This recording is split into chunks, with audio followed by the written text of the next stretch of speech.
all say happy International Women's Day to all the women out there.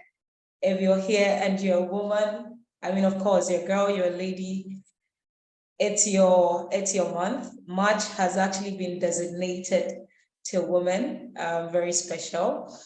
Even though, I mean, every day is a day to celebrate women. However, once the day has been marked, and so yesterday was 8th of March. I don't know how most of you celebrated the day.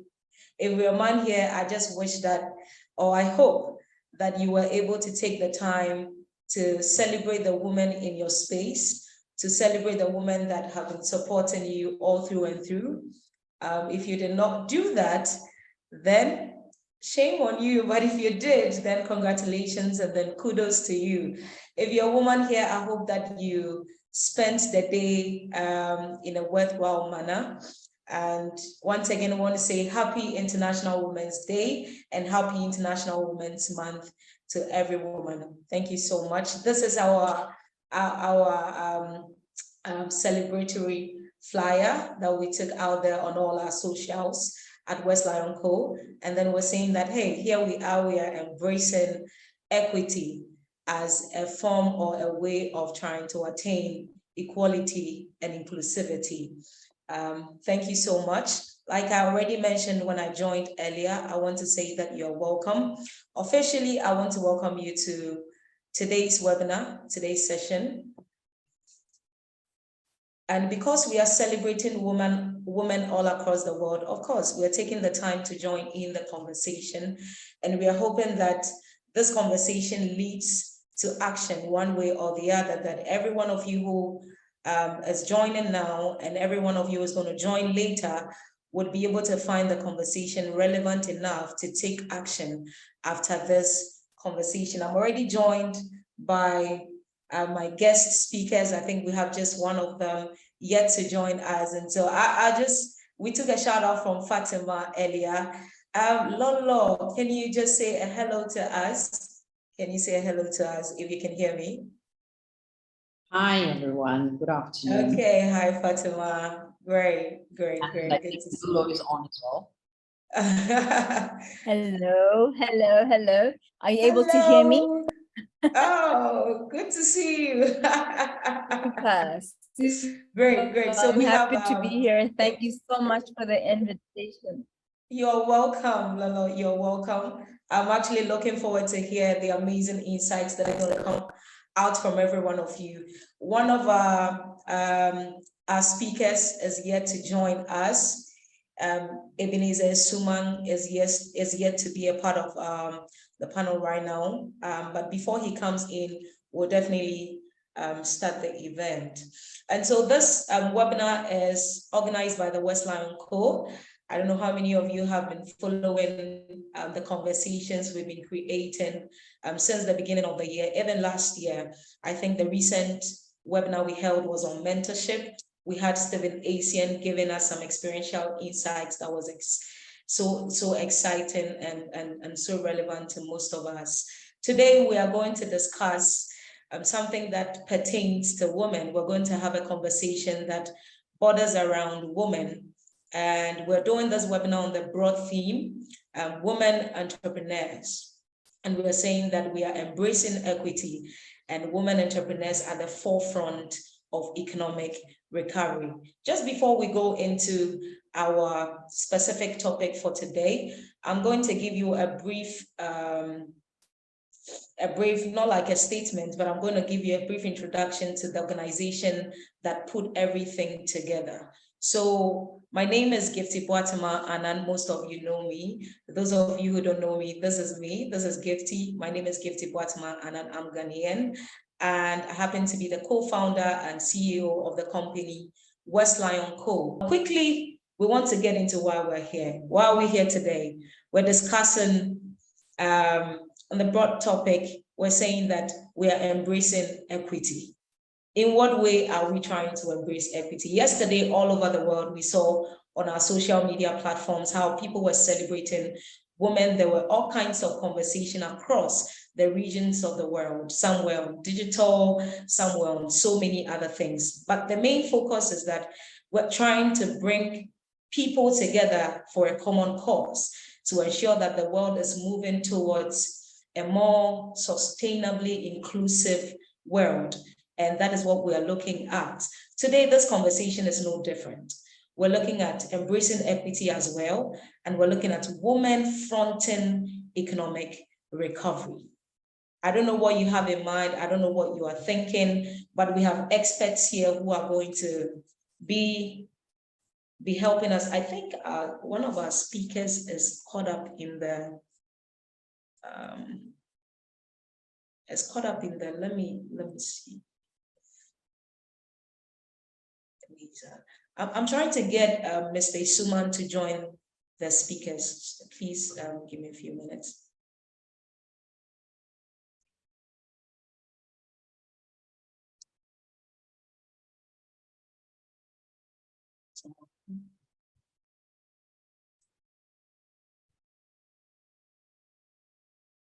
I still can't find him here, but anyway, we'll continue. He'll definitely join us. Okay. And so that is what we're talking about, women at the forefront of economic recovery. What would it take? What are the things that women are supposed to do? Matter of fact, I want to say kudos to all the females out there. You are doing your best. You're doing so well. Yesterday, I was at an event, the Ring the Bell event at the Ghana Stock Exchange. And one of the things that actually stuck with me was this. They said that, you know, you can seek to be bold, you can seek to do better, seek to accelerate, but by all means, do not force yourself to be perfect. Do all these things whilst you are imperfect. And most of the time, that is what we go through. Most women are not guilt-free. And so we developed a new hashtag yesterday, stay guilt-free as a woman. No matter what you're doing and where you are, whatever you're doing, just stay guilt-free. And I'm celebrating all women on this platform right now. And I'm saying that whether you're a student, whether you're a corporate worker, whether you're an entrepreneur, you're a sit-at-home mom, whatever you are, whoever you are, and whatever you see yourself becoming, please do not rest. And that is why we have guest speakers here today who have actually done a lot in the world. Let me say, they've done a lot in their spaces. I'll read their profiles briefly, but even before I do that, I'm going to have Fatima give us an introductory remark. Fatima Ali Mohammed, can you please give us an introductory remark right away? Hi, good afternoon, everyone, and thank you very much, Gifty, for having me on this. It's been a back-to-back, and as you're aware, when you asked me, when I was talking to you earlier, I'm not one of those people that conforms to these international days, you know, for whatever things that get put aside, because I just feel as women, we're sitting in 2023, we're soon about to reach 2050, you know, and we're going through a phase in terms of where you're seeing that even now, probably by next year, there's not even going to be an International Women's Day, because you can see what the world is moving to, where now there's non-binary. So which gender are we really fighting for, right? So while women, while we're still fighting for women to be considered as the equal gender and equal pay and equal parity, we have now other things that are coming in to confuse us, that all of a sudden women again are going to be left behind because we're going to be focusing on something else because we want to create a more inclusive society. So I feel the conversation for there to be an International Women's Day is not going to be as relevant as it should be. This is something that we need to do on a daily basis. Secondly, obviously, like I did say earlier, I mean, I don't know who sits up there in whatever offices, you know, with AC and everything else, and they decide to come up with you know, themes for International Women's Day. And it's quite sad that we're talking about digital, which is fantastic. I think just sit and say, let's look at what we can come up with. What is more trending topic of the day? Let's look at that. And you're talking about digital when, you know, on our continent, how many people, what is the percentage of people who have access to phones with internet or even electricity to charge their phones? You don't forget anything else. We're not able to even deal with sanitation or sanitary pads, and we're talking digital, right? But while all that is being said, I love what, you know, Westline has chosen to come up with, because your theme is purely on the economy, right? So the economy is totally inclusive of everyone, of the whole strata from top to bottom. And mainly because I believe, and I'm a firm believer, that the people or the age gap that is going to take us out of this situation that we're in as a continent or even as the world are going to be the young entrepreneurs, the ones that are looking at the startups, because they are going to come and do what we have not been able to do. They're going to come and do what our ancestors have not been able to do. They're going to be the change makers because they're tired. They're tired, and we keep seeing, you know, uprising happening in different countries across the world. So I believe that the youth are actually going to be the change makers. And women, we know the saying that says, I mean, there are two sayings. One is a Chinese saying that 50% of the women carry half the sky. I mean, half the sky is carried by 50% women. And we also have the situation saying that we say that when you feed a woman, you feed a nation, right? So coming on those bases, it clearly shows that we are working in the right direction. And this is scary for whoever wants to think about it, as much as that they do not want to make women inclusive, considering that we're going through this phase of, like I said, you know, non-binary, the gender, the LGBTQIA, and all these kind of issues.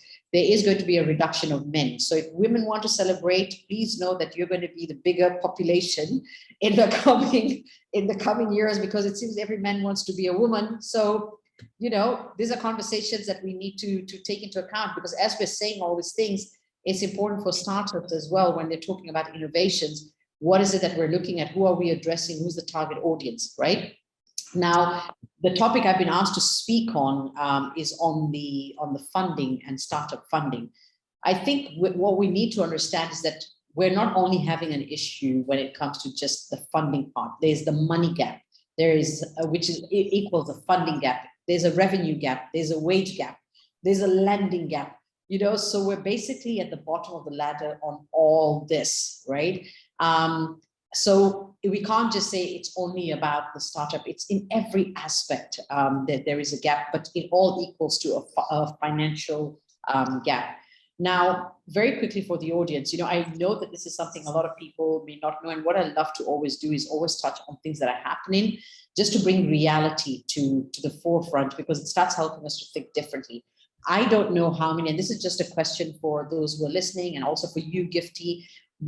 Are you guys all aware of something called, it's not a literal tax, it's actually a socio-economic tax. It's called the gender tax or the pink tax. Have you ever heard of it? Do you know it exists? Okay, it's okay to say no, we don't. So here I'm going to give you an example. Next time you walk into any of the supermarkets, or even, you know, when you're going to the tabletops or whatever, I would like you to take comparison of a product that is for a man and a product that is for a woman. Same product. So let's say, for example, razor blades. Women's razor blades, shaving blades are in pink, and for men it's blue. So I don't want to mention brand names or companies. Check the price of the blue one, and then check the price of what is being sold for the woman. The price of a woman's razor blade is higher than a man's razor blade. Okay. Same thing that if you went to buy shower gel, if you buy the same shower gel for a man in a certain brand, and you go and buy a shower gel for a woman, it's going to be more expensive. If you go and buy a shampoo, anything in personal care, even if it's earbuds, whatever it is you want, that even if you went to buy like tissue paper that was presented and packaged for men, and then there's one that's packaged for women, anything that is for women is actually taxed higher, meaning it's not taxed higher. I call it a tax, but that's why I said it's not a literal sense, but basically women consumers are being ripped off on everything, right? So when I talk about this financial gap, that's why I want to use the word, it's not only funding gap, it's a financial gap in every sense, that you first marginalize me, you don't give me a seat at the table, but you also want to rip me off by charging me more for everything. Even look at salon services. You know, let's say we both have the same short hair, a man's going to be charged lesser than I'm going to be charged. By the time the man cuts his nails, shaves his beard, does his hair, that's not even going to be the cost of me just, you know, washing and blow drying my hair. So it's a real issue. Give your example like toys for those who are parents, those who are mothers. Try to go and buy a toy that is female, you know, to being pushed to a female, like a bicycle or a teddy bear or a Barbie, anything that is girl related is more expensive than buying a toy car for a boy. Okay, so I want you to understand why I keep saying that we may have these conversations, but really there's a lot of things that are happening that we're ignorant to it, not because we don't want to know about it, it's just because it's being done in a subtle manner. I think one of the things that I was talking to you earlier as well, Gifty, is that when we have conversations, all the first ladies of Africa and the rest of the world had gone to, was it Beijing or something a few years back? And then they went to another conference. My question is that all these conversations happen, whether it's, at the United Nations, whatever else, but the conversations that are being done are not talking about women at the bottom of the pyramid or women in the rural area. The solutions or the issues we want to raise about pay gap, diversity, blah, blah, blah, is for people in the urban center, right? It's for people like Fatima. Give me a few minutes. I think Fatima has already started her presentation, and so I just want to. Oh, I thought I was supposed to be doing that. She has already started, so I was actually taking introductory remarks from all of you. Forget it, that was great. That's everybody fantastic. Forget what I say. Forget everything that I say. Fatima has already dived deep into her, and I just want to mention that her topic is actually closing the gender gap in startup funding. And so whatever she's going to say is going to be around that. I just want to put that in perspective for you, okay? Because she's already started. Ebenezer just joined us. Can you give us a shout out, and then Fatima can continue quickly.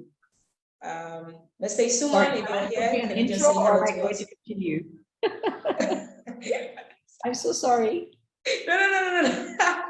It's okay, Fatima. That's great. Mr. Suman, are you here? Okay, probably having some few issues with his network. This is what we're gonna do. Fatima, please take over and then take us there. I'm sure, really thank sorry. you so much. No. Yeah, it's just because I'm very passionate about this. I don't want to come and pretend and get into a conversation and let's talk about everything and keep crying foul. There are a lot of things that are happening that, I would just love the people who are the audience and the younger generation to understand that startups are based on problems that get faced, right? And the solution that you can offer. So that's why I'm saying that we are being exploited as women willingly, right? Because you have no option. You want to buy a face cream. Why should your face cream cost more than a man? And it's the same shea butter cream. It's the same razor blade. It's not that your razor blade is going to make you any smoother than me. It's not like your hair is different from mine. So I'm just trying to say that there's a lot of things. So the thing is that when we're talking as startups, we need to take this kind of elements into consideration, especially when we're trying to pitch and we're trying to go out there. Okay, that we need to bring this at the table to get them to understand. Now, one thing that is very, very interesting is that during the pandemic, women-led businesses outperformed men businesses. And this has been shown very clearly in research, yet the funding gap got wider, right? So it's interesting that women businesses grew. At the same time, it also showed that women founders were selling their companies at a higher value than men. So clearly women have got the code right. They've understood what needs to be done. Then why are we fearing to give them the funds? It's because we do not want women to be able to rise and move to the next level. So my question then comes in, are we going to the right investors? Are we going to the right gender to ask for this support? And I'm going to come to that, next. One of the other things that I felt and I strongly feel is that women businesses I don't know the startups that are here and those that you tend to mentor and coach, you will tend to realize that women businesses tend to be building businesses that are good for people and good for planet. So they tend to be very conscious businesses, conscious about all this aspects. So when women run their businesses or they think about their startups or the ideas, they're about impact. So their products and services are all about creating impact. So when we fund women or when people come in to invest in women, they're using the funds better because women tend to hire women.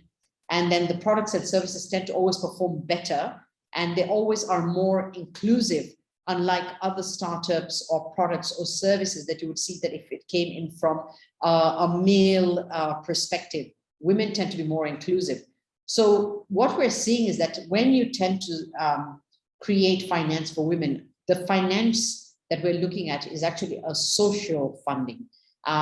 It means that is the area when we're looking for funding, and any of the startups should be going in, they should start looking out for what is deemed as social funding.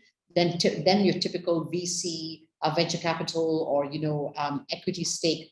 From a business perspective, in terms of just putting in money or getting a grant, you need to look for the word social, because that is one of our key strengths. That's one of our unique selling proposition as women, is that we tend to do things that are impactful and that they're good for society and they're good for the planet.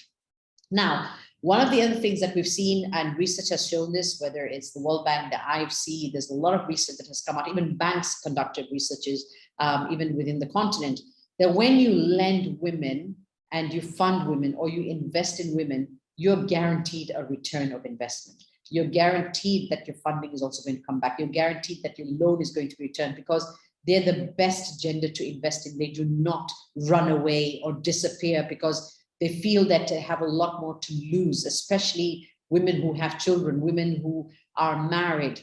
They think that they have a lot on their shoulders, that they cannot take a chance and disappear with this fund. So they tend to do it. They tend to have a commitment and passion towards it.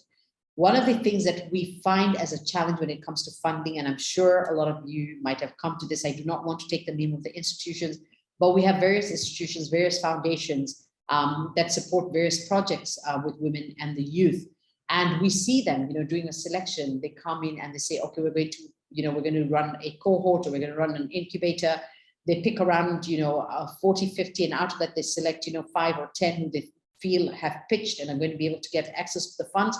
The sad part is that those funds then go into the banks, because they've got to find a financial institution or a financial partner that they can work with to disperse the funds. Now, ideally, in a funding scenario, we should be able to say, okay, you've been selected. We're going to give you $50,000. So you're our choice. The monies go to the bank, and all you're supposed to do is just provide your paperwork and walk away with the money.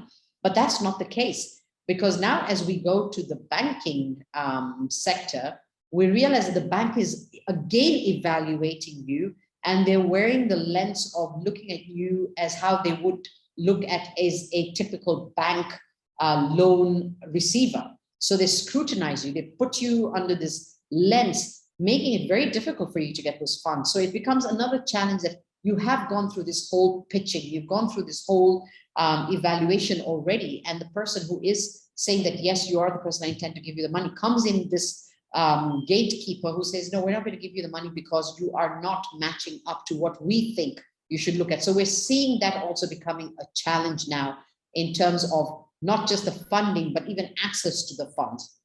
The other area that we're also, I feel, is a challenge for women and in the startups funding aspect is that the countries that are providing the grants, the funding, the venture capital, the equity, have their own agendas. They have their own policies, which suits their own countries and their own needs, right? And they have their own policies where they need to tick the checkbox to say, oh, we've done this. We've been able to support XYZ countries.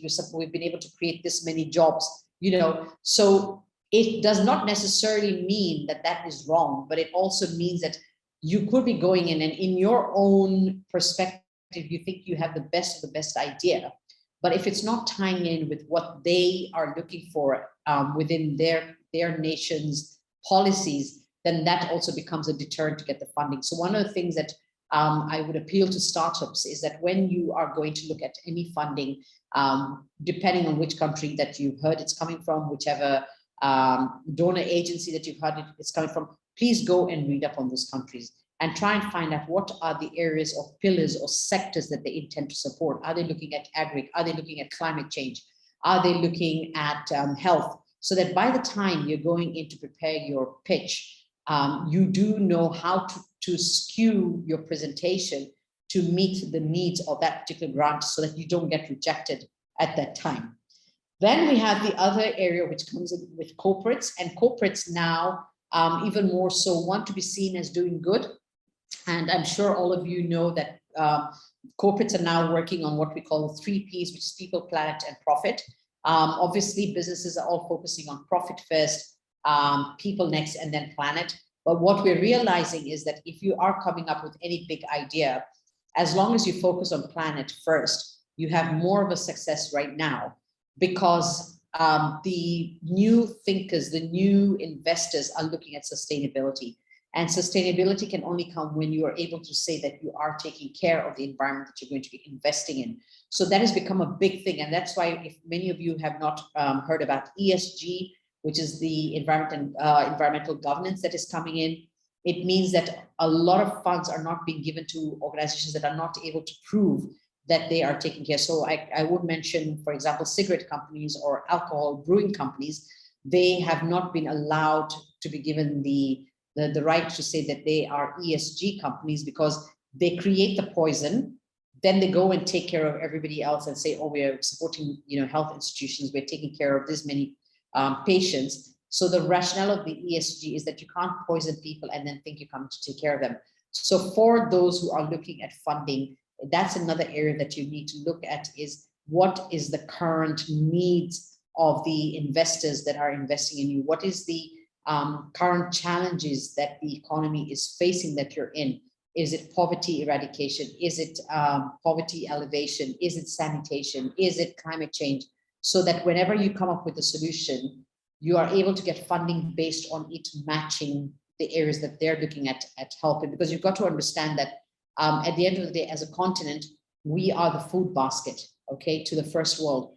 They decide then what can be supplied to them. So now it's becoming a big issue where you're finding that consumers in the first world are refusing to buy products if they feel that there's no traceability. You are not able to tell that it came from a farm where there was no child labor or stuff like that.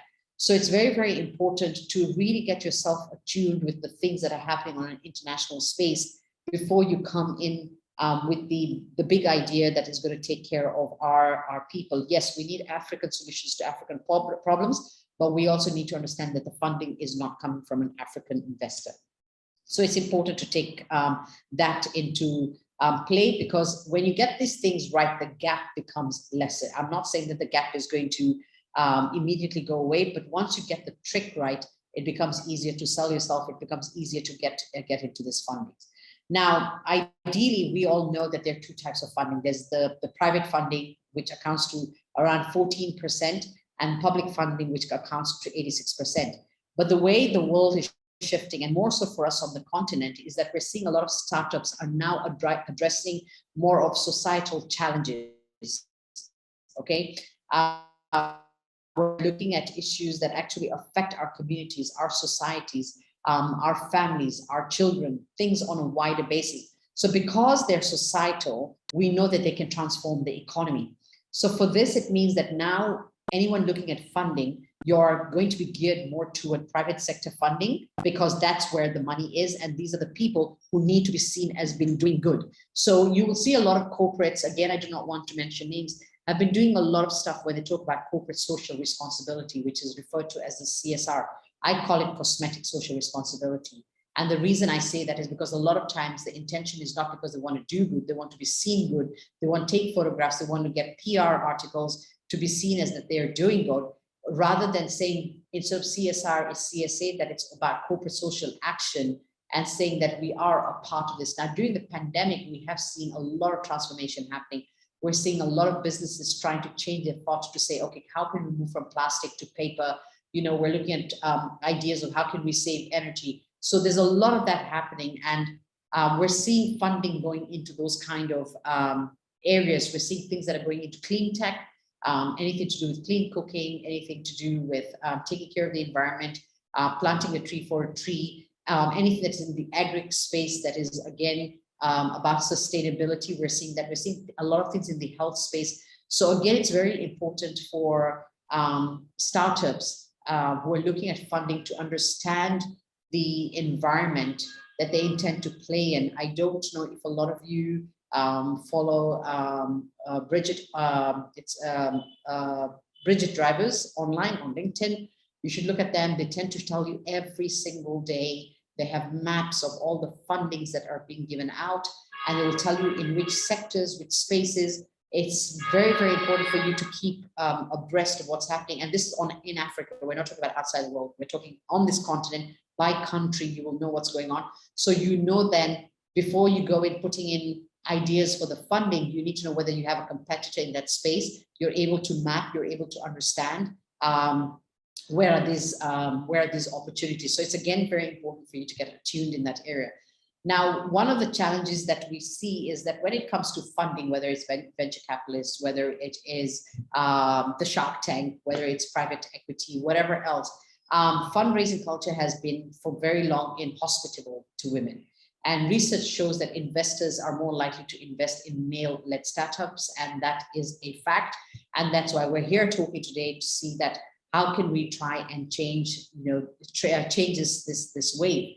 So one of the, there are a few, I think 3 or 4 areas that I've seen are one of the challenges, and these are the areas of improvement for us as women to be able to get more funding. One is networking opportunities. We tend to realize that networking, men tend to be very good at networking. You hardly see us as women coming up with, oh, we're doing a golf women's networking session, or we're doing a girls' night on startups, trying to network and link up and collaborate.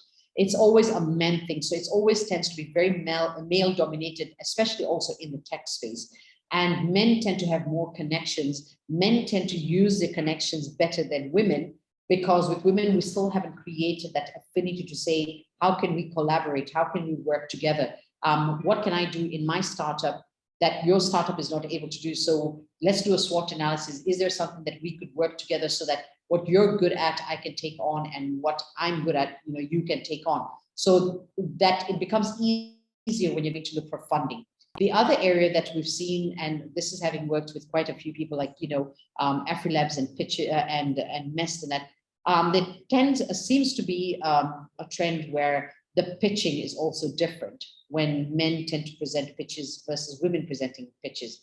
When men pitch, they tend to always focus on the financial impact. This is going to be a return on investment, or this are the numbers we're going to do. This is, if you invest in me, or if you give me this money, this is what I'm going to be able to. Women tend to be more on the social impact. They tend to focus on how this will improve, how it will improve society, how many other people are going to get jobs from it, how many children are going to get educated from this, how many lives it's going to impact, which I think is what we need than just the finance. You can't eat paper, you can't eat money, but you can continue to be remembered for the lives that you've continued to keep going, and the more mouths that you tend to get to feed, and still make profit in that. So I feel that as much as it's definitely an area of opportunity in terms of how can we, while doing the social impact aspect, bring in the financial aspect into that. And then obviously, last but not least, is we have a lack of representation at the table. So when we tend to go for funding, when we tend to go to pitch, chances are it's going to be all male dominated, or you might have one woman in there. So the lack of representation also becomes an issue when it comes to say, okay, we need to support, I love this idea, I'd like to put in my vote for funding to this organization of women. It tends to be overridden, obviously, or vetoed, because certain people may see that it's better off going with another idea because it has a financial presentation on that side. So what is it we need to do? Okay, first and foremost, we need to understand that we do not need to be like men to raise money. Okay, we need to see it as a privilege to be a woman, to find the right investors. Okay, and we know as women what we go through. I can say it for a fact. I know the kind of challenges we go through. I mean, from what perspective you get looked at, you looked at from top to bottom, the kind of, aspects that get thrown to you. You want money, then, there are all those kind of favors that are expected for. So we need to think smart. We need to be smart. So the areas that I think women really need to focus on, and our young girls as they grow up to, the youth, is that we need to invest in science and technology. We need to really invest ourselves in that area. We need to invest ourselves in finance knowledge, in VC knowledge in terms of venture capital, and in politics. And you're going to ask me why in those three. Okay, when we do science technology, the world is moving to being digital, right? We're having this conversation right now thanks to digital. Everything that's happening, movement of money, health treatments. Today, doctors are operating remotely. We are having pharmacists being replaced by a computer because a robot is going to be taking over their position. So what does this mean? That whatever ideas, solutions, the design thinking for startups will be moving purely to a technology, AI perspective. So when we have that, and we are the women who know our needs, we know what we want, we know our challenges, we're able to come up with ideas and projects that will address those challenges. Because you can't expect a man to come up with an idea that will be able to deal with our issues. So when we're in that space and we're the creators, we're the idea thinkers, we're the designers, then we're able to do that. So science and technology is very crucial. Why do we need to be in the finance and VCs? So that we don't have to face those kind of people tomorrow who will not believe in our ideas because they think they're too soft and they're all about planet and they're all about people and not about profit.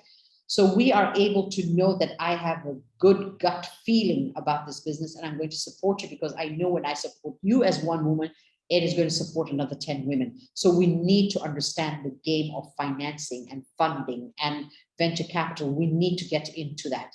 And politics, more importantly, why? Because while you do all this, there's always going to be a law that is going to come in and deter you to proceed or be successful. So we need to be in politics so that we can create the legislatures, the laws that will support the kind of things that women want to drive. Okay, so it's very, very strategic in terms of why we need to be in these three areas. Then obviously, as we go into politics and we go into finance, it also means that we can create incentives that give tax breaks. Because right now, if we look at also what's happening in the digital space, there's all these things as digital sales tax. I mean, you're being charged for everything. Like I've also just said to you that you buy a razor for a woman and you buy a razor for a man, the woman's razor is more expensive.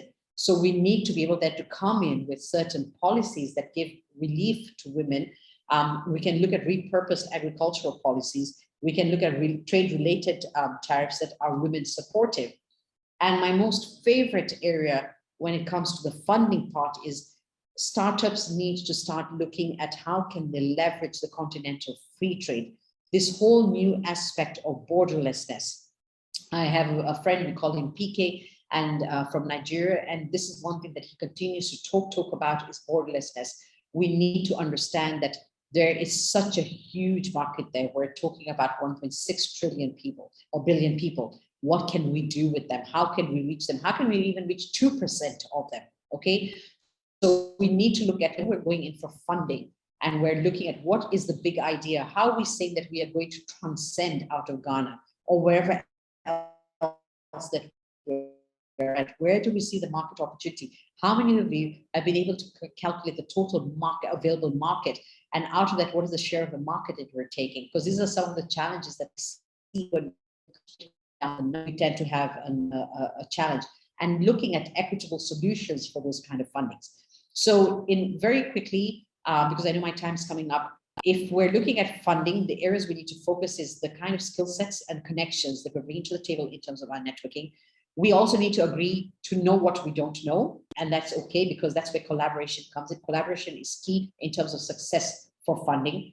We need to present a team that is aligned not only in missions, but also in aspirations. What is it that we aspire to get to and to be? And we need to have a very clear unfair advantage. And I'm using the word very specifically, unfair advantage. Why should they invest in you? Why should they fund you? What is it that you and your business and big idea have that nobody else has? Okay. And then what is the success in your sector that you're entering in? What is the track record that you've been able to keep? So I tend to tell people, I don't have an example here, but it's like, women, when they're going for funding and stuff like that, they should look at themselves looking like a spring. It's made of steel, but when you press the spring, it can flex and it can bend, but it doesn't bend out of shape. So it means that you're still strong, you're still made of steel, but you can be able to be flexible to what the funding requires. The biggest area I would hop on, and this is something I know most of you know, Scale Up Africa. You should always reach out. The whole idea is about business plans and models.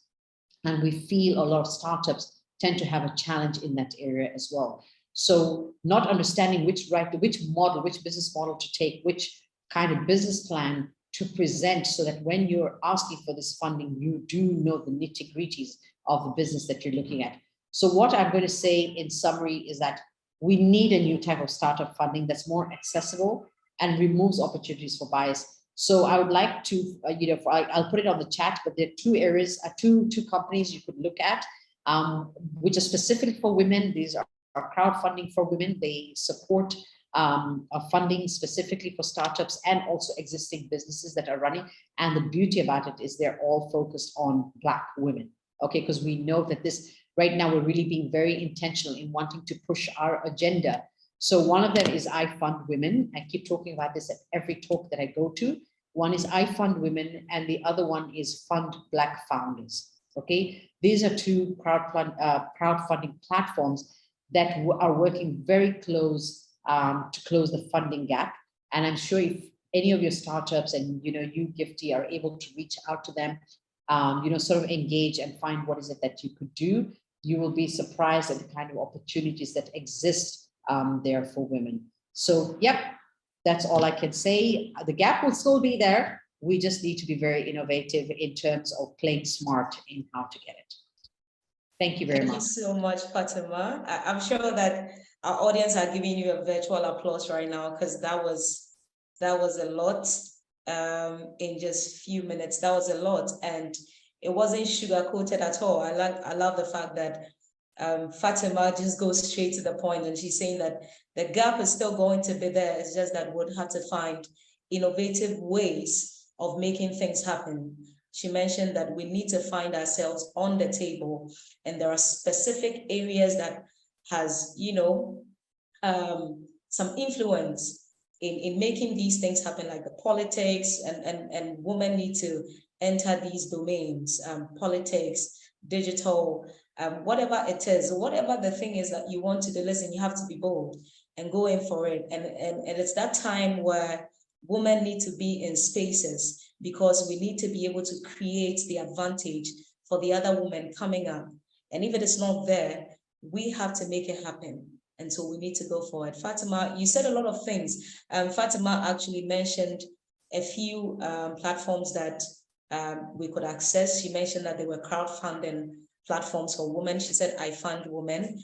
And the other one, I didn't get it. We're going to get all those information and then send them across to all of you who are interested in them, particularly our community members. Okay, Fatima has made that available via the chat box. I Fund Women and then Fund Black Founders. Thank you so much, Fatima. That was insightful. And I'm sure that for most of you, when we upload this video on YouTube, you should go back there and then revisit the video until you get every single thing. Thank you so much. The next presentation, Fatima hinted slightly on networking, and it's fascinating because our next speaker is actually going to talk about networking.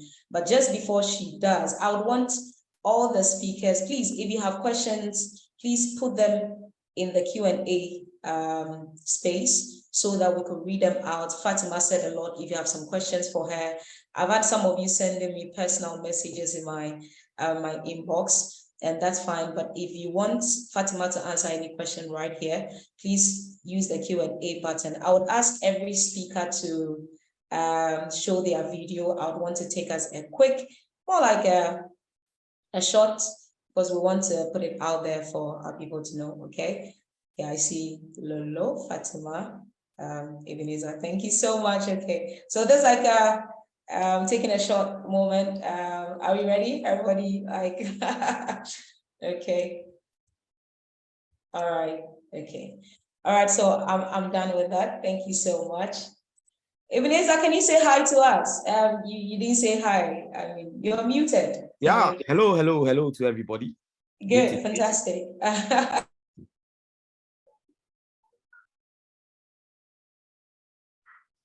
You are Yes. muted.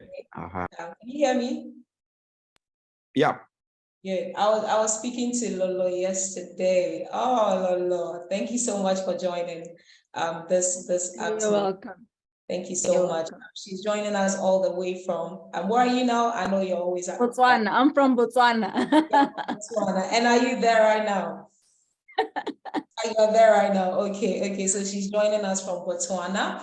Thank you so much for joining us. Like I mentioned, Fatima talked about networking briefly in her presentation. And that's actually what Lolo, I'm going to allow her to say her full name because I can't do that here. I will definitely mess it up. But she's going to take us through women entrepreneurship, leveraging networking as a tool, and then as key enablers of economic recovery, how we are able to leverage networking. Fatima mentioned that for most women, we always work in silos. There are no partnerships. Once we are done with work, we're going back to our homes, probably because we have things to take care of. But if we intend to become the people we want to be, and we want to rise at the pace that we want to rise, then it means that we'll have to find a way to network. We'll have to find a way to connect with others. Briefly, Lolo, can you tell us your name and let the audience know your name? Let the audience know your name. Thank you very much. Okay, welcome. Gifty calls me Lolo, as does most people. Can you hear me? Can you hear me nicely? Yeah, I can hear you. Okay. My full name is Khomolemo Lolo Inile Madikhetla. So simple. Did you say that? Oh my God. So Fatima is even laughing. That was simple indeed. I'm just Lolo trying to will get do. the clicking. That's the No, we point. don't click. We don't click. We don't actually in my language, we don't have actually in my language, we don't have an X, we don't have a C, we don't have a Q. Okay. But yes, it's very expressive. And there's a lot of that's and it's not G. My name is not Gomolemo, it's Homolem. But Lolo will do. I'm very comfortable with what rolls easier off your tongue. Thank you so much, Lolo. I think I'll stick with that. I'm not going anywhere. I'm sticking with that. So briefly, I'll say that Lolo is the founder of, you see the name there, is it Unwa? It's also another word, Unwa. Okay, Unwa Africa. She's a founder of that. She sits on many boards. She speaks across. Anytime I want to talk to Lolo, she's always speaking in various countries. I'll say that her commitment to sustainable impact and development in the African continent. She's been doing this through innovation, storytelling, creativity, mentorship sessions, and all that. I just mentioned 3 things. She happens to be the TEDx Gaborone, I think, Botswana co-creator, and then the Women's Entrepreneurship Day, we do, Wed Botswana ambassador. She's also the Tonu Elumelu Foundation program mentor. And those are the 3 things I'm going to say about Lolo. Lolo, at this point, I would allow you to handle our virtual audience. Take us through the topic, leveraging networking as key enablers of economic recovery. Thank you. Thank you. Thank you so much, Gifty. Thank you and well done to you and your team for putting this together. I'm grateful for the invitation. I'm honored, and I will be representing 2 different entities, which is Unwa Africa, which I'll speak briefly about, as well as We Do, which is Women's Entrepreneurship Day organization. Gifty, may I share some slides? I'm wary of time, so I'm just going to go straight into the slides. Please use the chat to ask questions. You've done the introduction, and I want this to be as interactive as possible. If there's anything you'd like for me to emphasize or go over, just mention in the chat or engage with Gifty directly.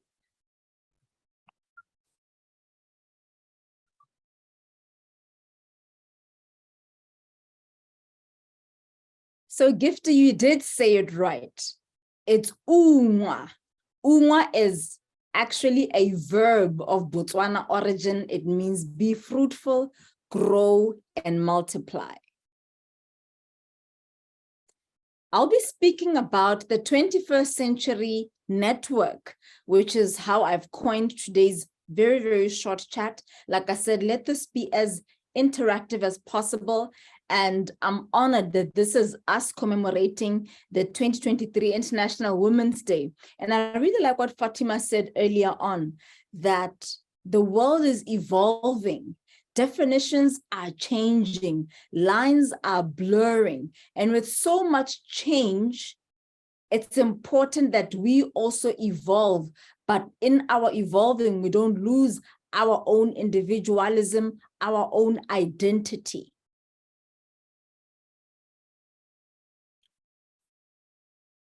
I'm part of an organization called Women's Entrepreneurship Day Organization.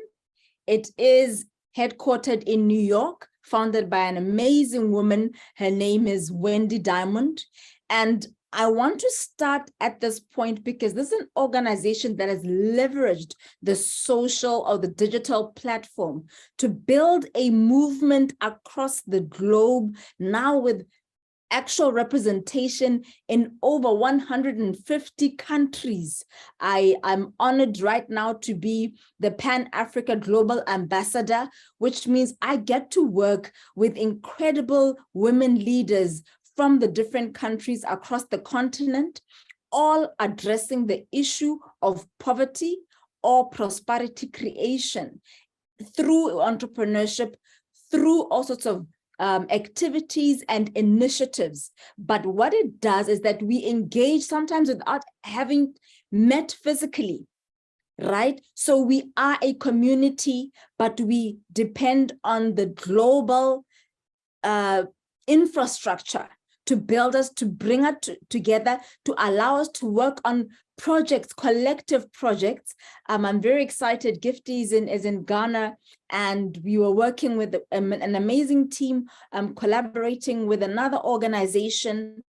And in 3 different countries, we were able to assist a major continental entity do amazing work that includes different socioeconomic levels. And it can only be through the possibility of network. So that's the area that I'm going to be focusing on today. And this is not a lecture, this is an engagement, a dialogue. Hence, please use the chat, ask questions, comment. I explained what Umu Africa means. It is a verb of Botswana origin. It means be fruitful, grow, and multiply. If you want to take that into the more contemporary context, you could say it's about scale, it's about multiplicity, it's about expansion. And this applies professionally and personally. I wanted to start here because Susan David speaks of emotional agility. She has a book called Emotional Agility. She's made several TED Talks, but this is important, especially I started speaking about this during the pandemic, at the very peak of the pandemic. Just because you are in a particular space doesn't mean the next person you are engaging with is at a similar emotional space. Somebody, you understand the context of engaging with, you have great news and you want to share with somebody close to you. They are mourning. They are at their peak of their mourning. How they interact with your news does not mean that they're not happy for you, but it's important that the both of you understand that you are in very unique spaces at that particular time. So what Susan David references here, it's that the same way that you'd have Maslow's hierarchy of needs, which at the base is your bare essentials, and which as you progress towards the top are more optional, or I would say luxurious elements. So if we started the triangle at the base, we talk about gentle acceptance, where somebody is saying, you know what, it is what it is, you know, very very, yeah, just very bland about a particular situation. And then thereafter, there's more compassion, right? This is where tough emotions are expected, where you meet yourself where you are. And this applies to others also. So first, it's just gentle acceptance, then compassion, then you move to routine, where you create pockets of healthy routines and let go of what you cannot control. This is now you being more aware of the emotional state you are in. So you're less zombie-like. And this is personally when you go on social media, you will not throw tantrums when you are not responded to, because you'll understand that there could be other reasons behind how and why somebody acts the way they are. Then you move to connection where, and this was in the context, the way it's designed here was more in the context of the pandemic, right? Connection where now you're understanding, okay, there are certain things that I can do. You're reconciling with how things are. Then you are garnering up greater courage to reset, to reconfigure how you show up to the status quo. And then at the very top, which is where we ideally want to all find ourselves, is where your wisdom gives you nuggets such as life's beauty is inseparable from its fragility, meaning even when things are tough, life is still beautiful. No, so it takes a while for somebody to get there. And understanding that right now, the 33 people on this call are at different levels depending on what's happening in their lives, right? And approaching one another, understanding that there is no homogeneous way of approaching each day or each circumstance is very, very important. Your emotional intelligence, your spiritual intelligence, all that is very, very important as you approach the social domain. What is networking? Networking is the exchange of information and ideas among people with a common profession or special interest, usually in an informal social setting. This is how networking has been defined in the past. But now we know that your networking is not always about being in the same physical room. Sometimes your networking is through your blog and how you put your own ideas out there, but people start engaging with you. And what is built is called a community, a safe space where you then discuss whatever it is you may wish to. But also, it's no longer about being in a common profession or similar sector. Now there's cross-collaboration, cross-pollination of ideas, scientists engaging with academia, engaging with people in TVET, engaging with people in diplomacy, and all across paradigms that relate or sometimes even are seemingly unrelatable. So it's important to be open, even to open to strangers. Make sure that as you progress as a woman, as an individual, whatever gender you may be, you don't respect a person based on who they are or who you perceive them to be. You don't respect a person depending on the business card and the logo you see on the business card. You don't first have to know what somebody does in order to afford them basic respect and just congeniality. So kindness matters. And with this point, it's important that I emphasize that networking, never approach it as a transaction.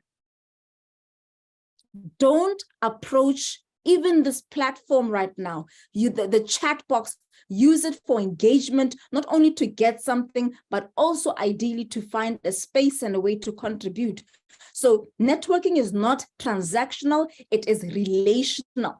Here it says networking is the exchange. So there's a duality to it. So the minute you see yourself always getting and taking from people, know that there's a problem and you need to also just correct yourself. Before this slide, I want to go to this one rather. So what is social capital? Social capital refers to the network of relationships and acquaintances that a person has developed over time. So if you were to gauge yourself, what type of value do you place on your social capital, on your relationships?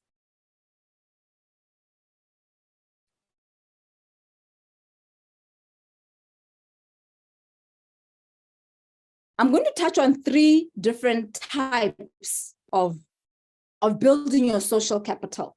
Bonding involves deepening the relationships you already have, right? Bridging involves creating new relationships beyond your current social circle.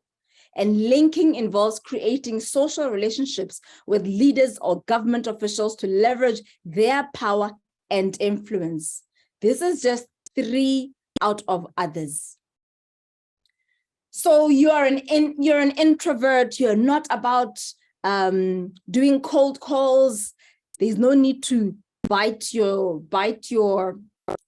nails and panic. So where do I even start?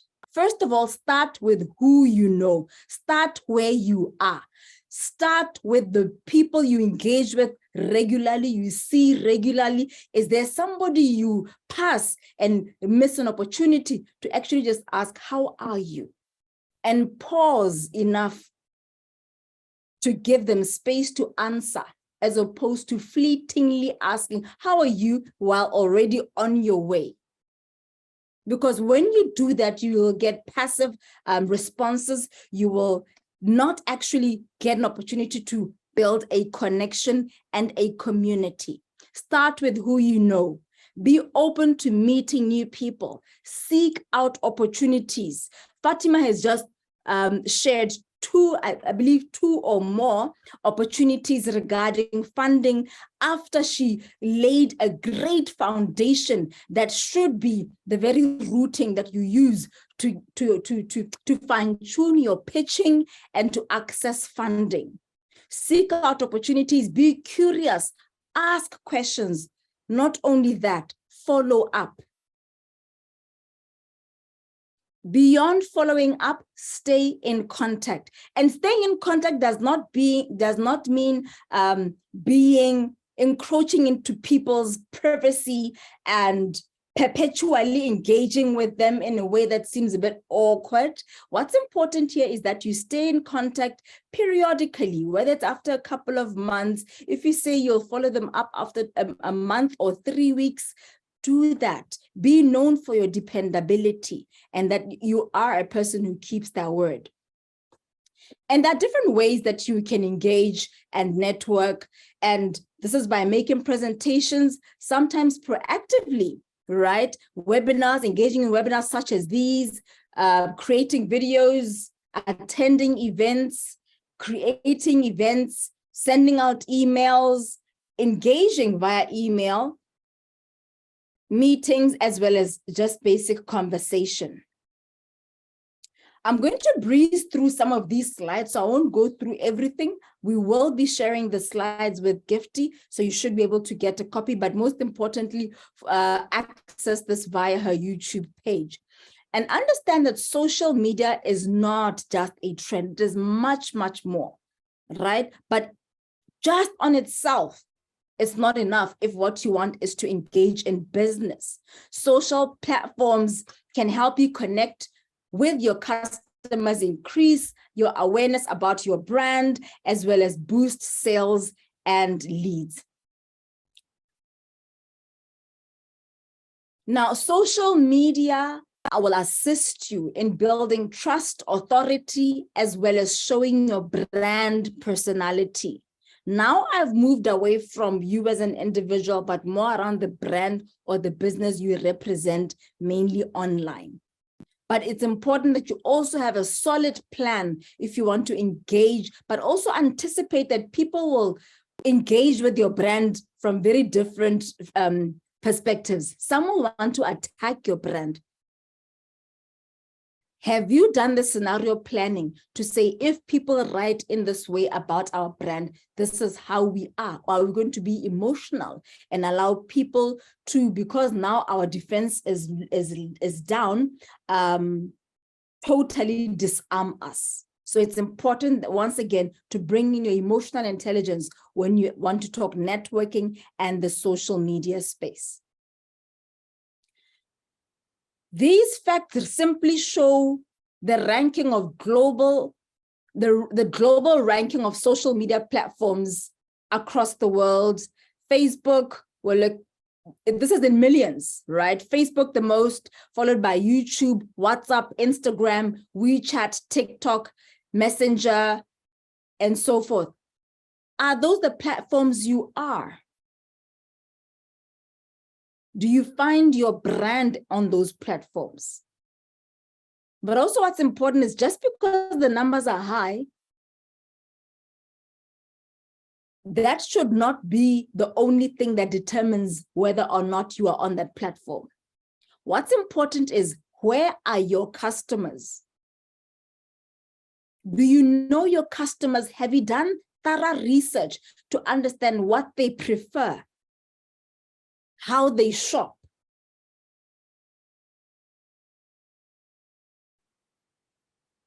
The worst you can do is try and be everywhere and spread your resources and your team so thin that you want them to be posting as frequently as your competition is on TikTok, whilst also engaging in intelligent dialogue on LinkedIn, while also doing A, B, C, D, but in a way that you're trying to be everything to everyone. No. Once again, emotional intelligence.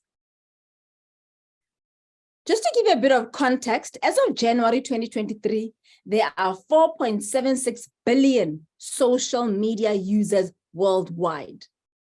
And I'm giving these numbers so it triggers an appetite in you to say, if this is the actual scope, the opportunity, am I leaving money on the table? Am I leveraging what currently exists? An average social media user uses 7.2 different social media platforms every single month. Same individual, multiple platforms, and most times slightly different personalities in those platforms. How do you reach them? Do you care? Does it matter? A typical social media user spends almost 2.5 hours on average every day, 2.5 hours on social media. The world spends more than 10 billion hours every day using social media. By 2025, social shopping is set to become a 1.2 trillion US dollar channel. What does that mean for you as a woman wanting to expand in the space of entrepreneurship, in the space of business, in the space of impact? WhatsApp statistics, I'm just going to touch on one aspect here. WhatsApp processes more than 1 billion messages in a single day. Are you fully utilizing WhatsApp? What is your WhatsApp? What is your WhatsApp story typically about? And as you engage with the different audiences, understand that the market is split generationally, and there are different characteristics or consumer buying behavior that you'll find amongst the alphas, which is around, and these ages sometimes overlap a little bit, so you don't need to argue much with one another. So that's between 2030 and 2025, Gen Z, which is lower, millennials, which is 1981 to 1996, and Gen X, boomers, and much senior, which normally are referred to as silent. For your business, where is the bulk of your market? How do they prefer to buy? What do they prefer? How is the messaging that they want? Is it English? Is it vernacular? Are they more visual? Do they prefer radio? Maybe they don't want social media. Do you understand that? Have you done enough research? And as they've evolved in the years, have you evolved with them, or are you left behind? Because if you do not disrupt yourself, you will be disrupted. Our beautiful continent, Africa, is a continent with 60% of its population under the age of 35.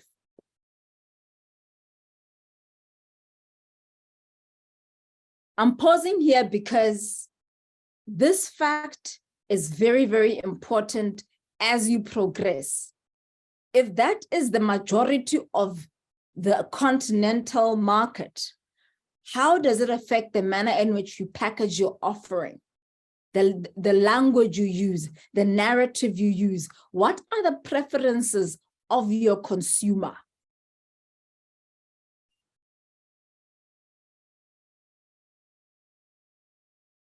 The Africa Continental Free Trade Area, which has been topical of late, is one that you cannot afford to ignore. The World Bank estimates that the AfTA will increase Africa's income by over 400 billion by 2035 and increase intra-Africa exports by more than 81%. That is quite a significant opportunity that presents itself of you who are in the room or watching this engagement. How are you preparing yourself to fully leverage the opportunities that the AfTA presents within the continent? Where are the collaborations within your country, between countries, depending on the different sectors?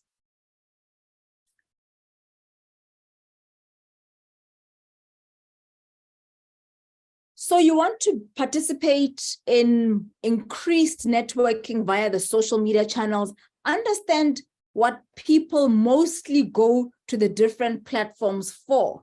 And so, and in so doing, package your information in a way that aligns with what they would find there. For instance, people go to Pinterest to be inspired. How do you use your brand or yourself to be an inspiration in that space? Gifty speaks about her YouTube channel because she wishes the work that she does to be one that increases people's understanding or knowledge of particular topics. Hence, I also referenced her that you go to her YouTube channel to ensure that you get more information, not only for this International Women's Day, but beyond. TikTok, people go there to be entertained. But guess what? There are also overlaps where brands are using such platforms for edutainment, right? For educating while entertaining, advertising while entertaining. But at the end of the day, most likely on TikTok, you want to get a chuckle or try a new trend. Facebook, people really want to stay in touch, and LinkedIn is really more to learn and connect. So once you understand what the different platforms offer, you are able to slice your content and your work accordingly. I'm not going to go through this one at length, but this is really to say the mobile sector and the m-commerce space is one that is growing and one that we should not sleep on.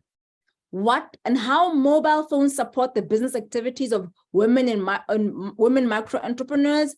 They have access to markets, access to financial services, business management, and access to training.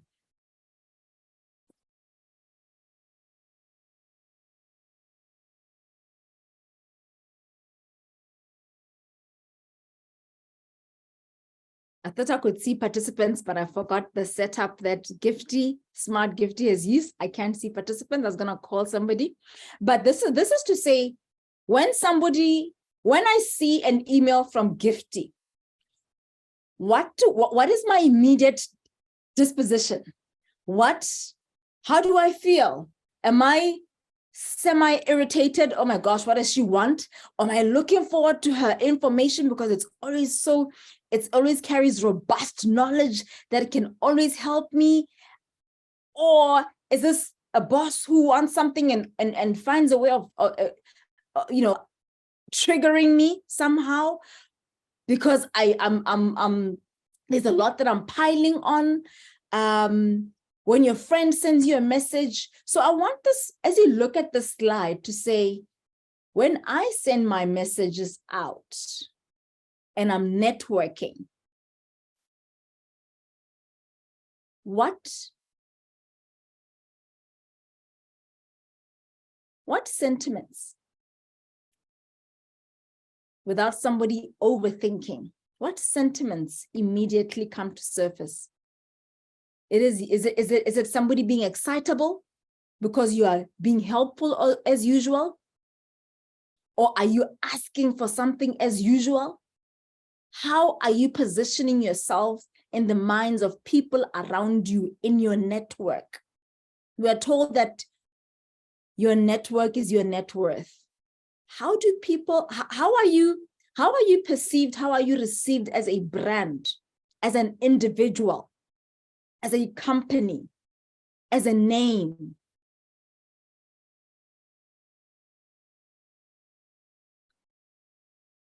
Once having decided on that, you have the liberty and you have everything in you to change it to what you would like it to be.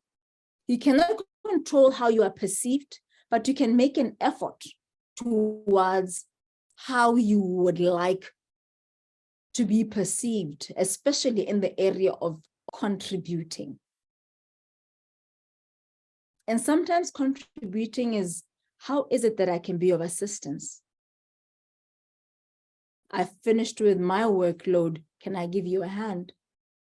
With your colleagues, with your spouse, with your friends, with your extended family, with your clients.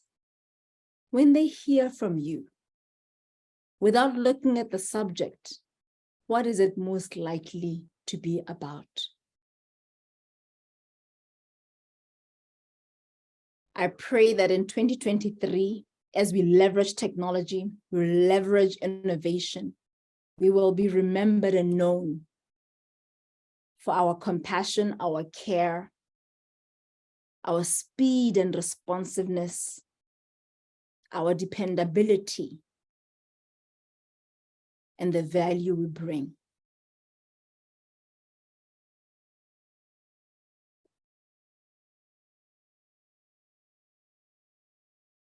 COT is a multi-vendor online marketplace dedicated to stimulating e-commerce in Africa. I'm really excited about this brand. It is of Nigerian origin. And what I like about it is that it houses only Africa vendors. So think of Amazon, but Africa specific and strictly Africa vendors. So please look it up. Find a way of being listed as a vendor. Do business with Africa. Africa is open for business. Mark Benioff from Salesforce says, you need to get to your future ahead of your customers and be ready to greet them when they arrive. You need to understand technology and where the future is going so that the people that you lead are not led blindly. You can give some level of guidance. When people are talking ChatGPT, you don't have to know everything, but understand where the world is going, understand where the trends are headed, understand what the anticipated risks are.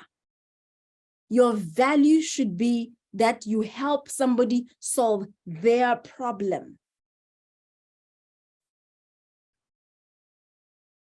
I love this quote. It says, choose people who will say your name in a room full of opportunities. Choose people who will say your name in a room full of opportunities. What reason have you given somebody to have you as top of mind when an opportunity arises? What incredible customer experience or customer service have you delivered such that you are an automatic, impulsive reference? What reasons to believe have you given your customers to choose you over your competition?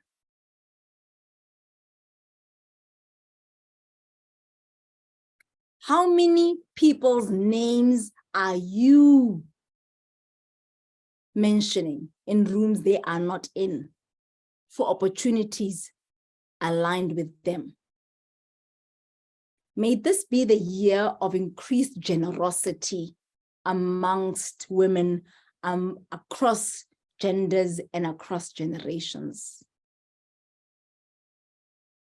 I've said a lot, but in a nutshell, once again, this is not an opportunity to panic, but to just breathe deeply and understand what next.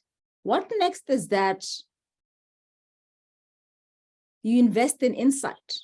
Understand what's happening in your industry, in your sector. Understand the power of personalization. People want a hello gifty, not hello esteemed customer. People want to choose what color their Nike tick will be on their sneakers and do so online before theirs arrives. People want to pimp their rides because they want that personal touch. How many people's names are you remembering? People want to feel seen, want to be acknowledged, want to be reminded that they matter. Be creative and keep on top of your social media trends and look beyond a single channel strategy. Be involved in more than one where possible, but also don't overspread yourself. Don't spread yourself too thin. An African proverb says, until the lion tells the story, the hunter will always be the hero. So on this International Women's Day, I encourage you, I urge you to remember that your story matters. You matter. Your narrative matter. Your side of the story matters. There's never a single side to a story. Chimamanda tells us that. But know that your version also matters. Amanda Gorman says it beautifully. She says, there's always light if only we're brave enough to see it, if only we're brave enough to be it. May the digital space with all its darkness, including cyberbullying, may the digital space be a launching pad to your greatness, and may you use it intelligently, with enough emotional intelligence, and may we use it to be fruitful, to grow, and to multiply. Thank you very much. Thank you, Ms. Gifty. Lolo is the name. So if you're here and you just joined us, that's Lolo. That was very insightful. Thank you. So it was quite emotional. I don't know why, but at the tail end of your presentation, I felt like I was going to cry. It's like you are just appealing to my emotions like that. It's like I should be a human being. Thank you so much, Lolo. I think you've given us even more than what we expected. I pray that, and I also hope that from this very presentation, people will become more humane and people will learn to take charge of social media, make it happen with social media. Thank you so much, Lolo. If you have a question for Lolo, you know where to go. Okay. Fatima was saying amen. Yeah, someone says that was truly inspiring. Lolo, that was great. I mean, I felt like I was gonna cry. We're gonna take our last presentation from Mr. Suman, and then once he's done, definitely if you have questions, please use the Q&A button. Bring your questions in. Fatima is still here. She's ready to answer all your questions on anything, even if it's without the enclave of her topic, she's still ready to answer them. Lolo is also ready to answer any topic that you want to ask questions on. Finally, we're going to take our presentation from Mr. Isuman, who happens to be one of West Lion Co's board members. Wow, such a privilege to have him here today to share with us some insights. I mentioned earlier, even before he came, that he's been doing amazing work with lots of SMEs, a lot of startups, works closely with GIZ. He's an international development consultant, and he's currently the senior consultant from Abronoma. I'm going to invite Ebenezer to actually take over now. He is dealing with us on the topic, taking bold steps as women. We're celebrating women all across the globe, and we think that it's about time that if you're taking steps, make sure they are bold. Mr. Suman, your virtual audience. Thank you. Thank you, Gifty, and then greetings once again. And it's a privilege. Let me start sharing my screen, and I assure you, I'll stick to the time, and we will be able to deal with it and finish on time. Thank you. Okay, so can you see my screen? Yes, we can. So can you see my screen? Yes, yeah. All right, thank you. Okay, so we are dealing with the women entrepreneurship, and want to look at taking bold steps as key players of economic recovery. Key players of economic recovery. And so today being, or yesterday being International Women's Day, let me take this opportunity to once again wish you, well, should I say it's a belated wish. The Women's Day date is not belated, but the wish is belated. So wishing you all for. It's still our month. It's still our month. Right, yeah. right. Thank you so much for that. And I think especially with, let me say this to powerful Ghanaian women who are, you know, as it were, taking the bull by the horn and are doing a lot of powerful things. You know, they are doing a lot of good things, especially the richest Ghanaian woman, Patricia Poku-Diaby, a woman who has taken the bold step, dealing a lot in cocoa processing, you know, and she was so bold enough to venture into this because she believed that this is something that can help her to become a catalyst for economic development. And she is worth about $720 million. For those of you who didn't know, Patricia Poku-Diaby is into that. And then also, again, because it is still Women's Day, International Women's Day, the powerful woman behind Manette, you know, she also ventured into real estate. Teresa Opombe, who is worth about $420 million. I think she's also doing well. And on this or yesterday's occasion, we want to wish them well. And it's a prayer that God will continue to expand their coast. We talk also of Kate Papafio, who is with Leroy Cables. I think she's the boss there. And I think he's around 250 million as well. Gifty Lamte, who deals in fertilizers. Grace Emiobin, who is into this cosmetic business. You know, I think we know her, FC Perfumery, FC Group. And then Patricia Obonai, who is into telecommunications, the boss at Vodafone. These are 6 people that I think that are doing so well in Ghana and have become catalysts for economic development when it comes to women. And then so we want to take this opportunity to wish all of them the very best. Okay, so let's box on. And what are we looking at in the next? Excuse me. Okay, so we just quickly want to, like I said, I'll stick to time and make sure I finish on time because it's a privilege to deal with women, and I cannot usurp the powers that women have given me this particular occasion. So we'll look at a brief introduction, and then, I mean, Fatima has already expanded more on finances, so I don't want to even go there, but just a brief something because of what we are doing. We are looking at taking bold steps, so therefore all these things are encompassed in that. We'll look at MSME up close a bit, and then women entrepreneurs, the concentration, the areas that women look at, or the areas that you find a lot of women, with some statistics showing that 75% of women in Asia and Africa are within a certain category. We'll look at that, and then we'll also look at why women entrepreneurs are better than men, and it is statistically proven.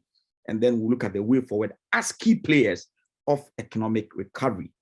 So let's, I mean, kind of fantasize ourselves with this one as a form of introduction. Anna Pusa from South Africa, you know, her name, she's normally referred to as the celebrity pig farmer, and the business she deals it in. And I'm sure that, is it Unomo? Yeah, the Botswana woman, a woman would probably know her because South Africa and Botswana share the border. You know, she deals in Dreamland Piggery and Abattoir. And then she had about, I think, $100, you know, back in 2004. And she had this from her personal savings to start the pig farm in Soweto with 4 pigs. Then Fast forward into 2008, she won the first major contract with Pick and Pay, South African supermarket chain that we all know, to supply 10 picks per week. And this grew to 20 picks within a short time. In 2010, she signed a major contract worth 25 million rands, equivalent of $1.9 million at the time, with the supermarket to supply 100 picks per week for 5 years. You can do your calculations. So immediately when this happened, I worked in the bank for almost a decade. Then this is what happened when we see people now, they want to come in. And so the banks like ABSA, and then we also had a dormant fund like USAID came in to support, and they supported her to purchase a 350-hectare farm property. As of now, and it is even more because I haven't checked the latest statistics, but the last time I checked, the farm now houses at least 4,000 pigs at a time and employs at least 20 staff. And we are saying that when you give the chance to women, they make the difference. They make the difference. We all know the African proverb, when you educate a woman, you educate the whole nation.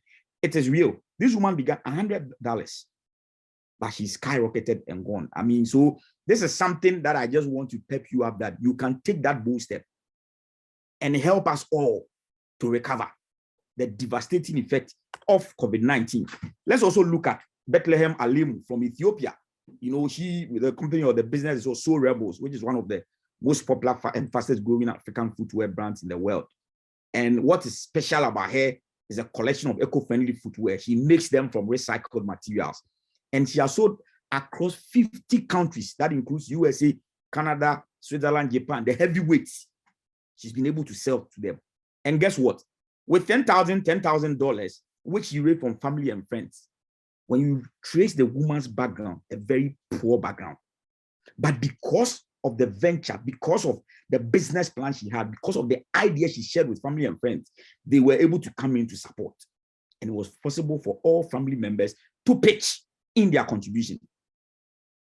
With that, she has even moved on to do a second business, Republic of Leather, and she trades in belts, in bags, in non-footwear accessory. And guess what? The media people are there. CNN, BBC have all come in just to interview her, to hype and to show the rest of Africa, Asia, and the rest of the continents that, hey, the African woman has come of age. So Forbes described her as one of the world's most powerful women. I just wanted to show you this to know that when we talk about the fact that women entrepreneurs, when you give them the chance, the sky will definitely not be the limit. They will go beyond it and do wonders. Now, when you look at the MSME financing gap in development context, we're looking at the women's perspective. You realize that we have about 131 million. I had this stats last year. 131 million. That's about 41% of all former MSME in developing countries have unmet financing needs. So when Fatima was speaking about it, it's a big issue. A total of 5 trillion. That's 1.3 times, the current levels. It's estimated globally that this is what is the gap in developing countries. But look at the highlighted one. Women-owned businesses have an average of 30% more unmet financing needs. So when you do the financing needs of all, you add 30% more, and that will showcase that for women. It's definitely not a good story. The fact that women are making so much contribution and they can cause all these change, if we are not looking at their direction with financing, then there's a challenge or there's a problem. Again, you look at businesses worldwide, 90% of businesses worldwide are known to be SMEs. And this is the area these women are trading in. We'll look at the concentration and you understand what I mean. They are important contributors to job creation. And statistics or research have shown that at least 50% of global employment is from SMEs or MSMEs, if you call it that way. And 40% of that gives us our national income. As I speak with you, it is estimated that by 2030, we'll need to fill the gap of unemployment with 600 million new jobs. This is 2023. We are already in March. Do the calculation. Less than 7 months to end the year, isn't it? And it will be in 2024. How many years more? Can we really meet this? But I'm saying that when you give the chance to women, I am sure they can even quadruple this for us to be able to get the number of new jobs that we anticipate or that we look out for to be able to fill the unemployment gap. Somebody said that the whole world, the biggest problem in the world is sin, number one. Number two is unemployment. So if you're able to fill this gap, then it means we have solved one of the biggest problems in the world. The only thing that will remain is sin. Good. Let's look at women entrepreneurs and their concentration. Like I was saying earlier on, we're saying that majority, and I said that about 75% or so, yeah, of women in I mean, when it comes to Africa and Asia, are concentrated here. They look at food services. This is one of the big areas you find a lot of women there. Healthcare, retail, a lot of trading, a lot of buy and sell, merchandising. You find so many women there. You look at arts and entertainment, there are women there. And then personal professional services, as well as cosmetology or cosmetics. You know, these beauty products. And I mentioned Grace Emiobing, who is about the 4th or the 5th richest woman in Ghana. And she's been doing cosmetics or this business. It tells you that, and I think the richest woman in the world, Betancourt, yeah, L'Oreal, she's into this as well, these products. You know, so clearly you can imagine the benefits, you know, when it, I mean, that comes from this, when women get a chance. We are saying that these things are good, except that many times it is believed that it limits financial opportunities. And I'm sure Fatima will agree with me, in the sense that banks consider that these businesses somehow are of less investment opportunity. So we are looking at women when it comes to moving forward, when it comes to us contributing to economic development. We are looking at women venturing into places like construction, places like mining, electronics, software development, places that people wouldn't go, real estate, that we think are one word, male-dominated area, so that we can show the men. Because again, research has shown that when women venture there, they perform 3 times better and they earn higher. So why are we not going to take advantage if we want to contribute enormously to economic recovery caused by devastation of COVID-19? Why women entrepreneurs are better than men? Why? I'm sure sometimes when some men find out these things, they will have issues with me. But by the way, let me tell you that the Pan-African report, I think in March last year, still shows that women entrepreneurs or women-owned businesses globally, the biggest in Africa is still Botswana with 38.5%. Uganda follows with 38.4%, and then Ghana in 3rd position. And for me, this is good. They have maintained that. So I think congrats to our second speaker and to Botswana women. They are doing great. I'm sure that if Botswana's population was equivalent to Ghana, probably then it means Ghana would have been on top. So I'm sure that she understands very well. But this is good. And I'm sure that going forward, they'll continue to strive for more. So we are saying that women entrepreneurs are better than men because, number one, they are great multitasking people. You see, women are so great when it comes to be able to juggle multiple tasks at the same time. And the good thing is that they still get things done efficiently. That is what separates them from men. It's a valuable skill in the business world. When you have this thing, I can tell you for a fact that there are often many balls in the air at given time, but women will be able to juggle all of them.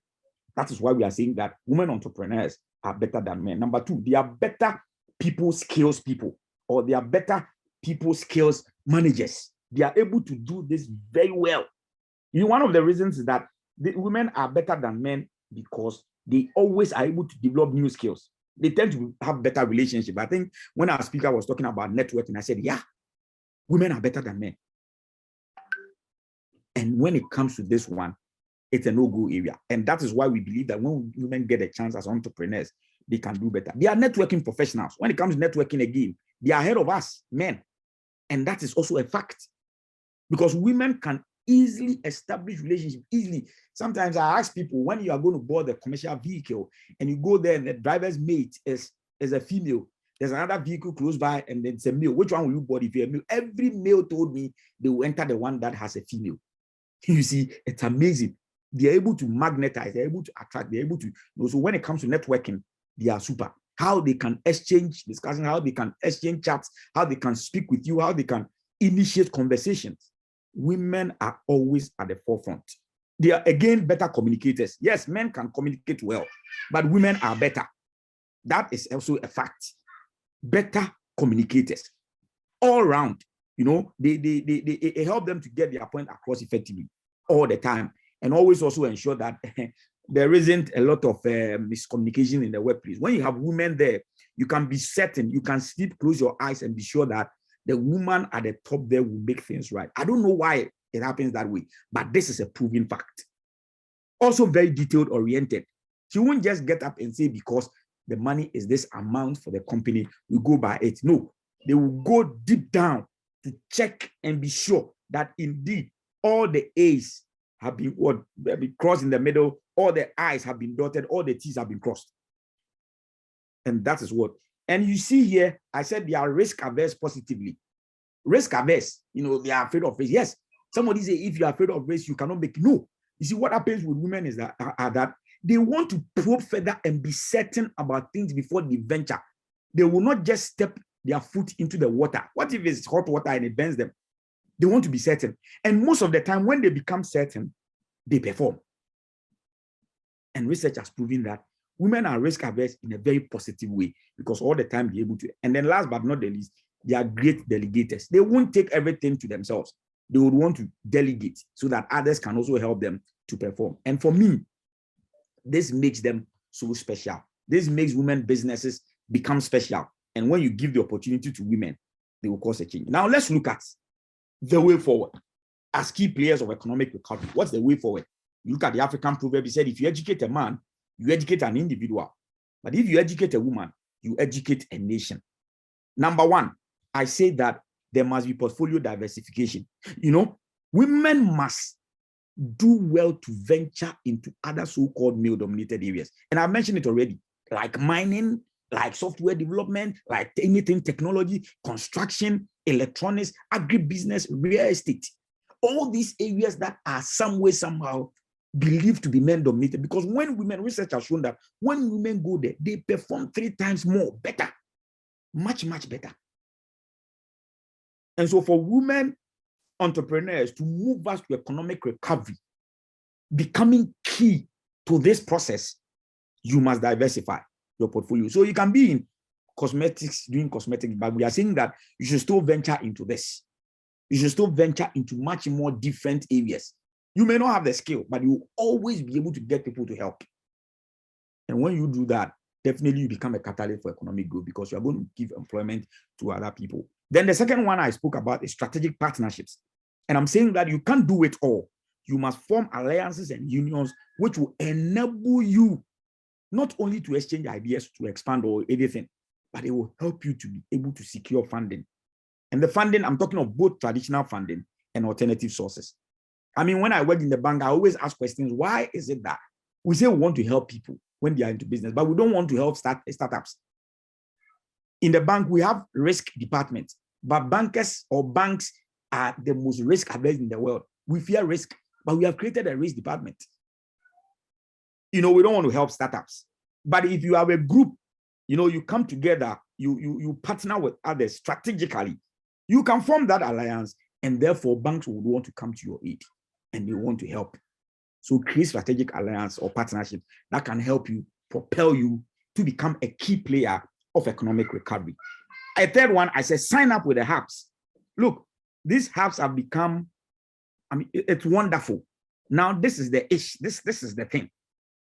Because by far, it is one of the best routes of making significant contributions to economic recovery. You will benefit from them, incubation-wise, coaching-wise, training-wise, funding-wise, and many others. So if you are a startup, you are a woman business, sign up and join a hub.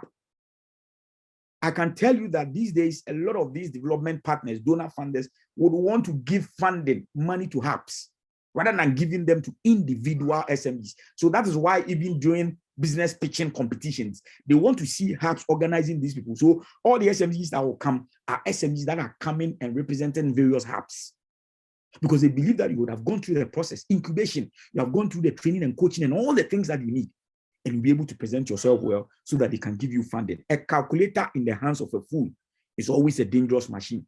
So if you go through training, if you are coached, if you are given capacity building, it means that when I give you money as a donor funding agency, you will be able to handle the money well. You cannot just come and say, my biggest problem is funding. No, I can give you the money and you may misuse it. So this is why it's important to sign up with hubs. If you want to be a key player and help all of us to benefit from economic recovery as a nation, as a continent. The next thing that I spoke about is I said, look for consultants and specialists. There are people who have really trained themselves in these areas that can hold your hand and direct you as to what to do. You must take advantage of them. They can be individuals, they can be institutions. They have a lot of expertise in various areas. And one of them, again, is funding. Reverse entry strategy. Some business, you are here, you are thinking of probably going to Europe and America to what? Showcase your business. They can give you an address in other countries because this is an area they specialize in. You want to take advantage of this, specialists and all consultants in these areas. Another thing I said is that think global. The days of peasant businesses, when we're young, we're told about peasant farming. The days of peasant businesses are primitive. Anytime you want to what? Think of doing something as a woman, a business startup, think global. The first thought is that this business I'm setting up, I want to go global. That is why. Because the entire nation, the entire continent will stand to benefit enormously when women become catalysts for development at all levels. Everything works for us. So think global. No peasant stuff, no individual stuff, no simple stuff. Think global. The good news is that our second speaker spoke extensively about what? Leveraging digitalization, social media. You must think global. I spoke about public advocacy and lobbying. Why? Because in this era, these are some of the things you want. I think that Fatima mentioned about what? Learning a lot about into politics and various other things. This is one of them. So if you are in groups, if you are in unions, you will be able to what? Publicly advocate for your rights. And you can lobby for a lot of things. Crucially, gender disparities, discrimination, business-friendly environment, issues on taxation. All these things, when you are able to have come together as a union, as a group, you can lobby for them and you can publicly advocate for them. Last but not the least, remain professional and stay as such. There'll be a lot of temptations, a lot of stuff that will come. But you know, we have to cut corners and go this way. No, if I were you, I would make sure I leverage what? The African Continental Free Trade. It is just right at the center of Accra, the Secretariat. So that you do things right, professionally, in the right way, and that nobody will sway you off. No room for mediocrity, no room for circumventing. Do the right thing at the right time, in the right place. And I believe that this proverb still makes a lot of sense. If you educate a man, you educate an individual. But if you educate a woman, you educate a whole nation. If you give the chance to a woman, the whole nation stands to benefit. For men, many times, selfishness and greed will creep in. So I wish you all the best.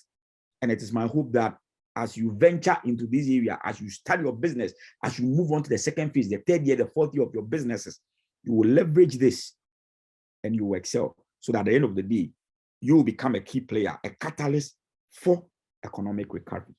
Thank you for your attention. Mr. Isuwa, that was really comprehensively brief. Comprehensive and brief. You meant it when you said you were going to stick to time. Thank you so much for helping us think big.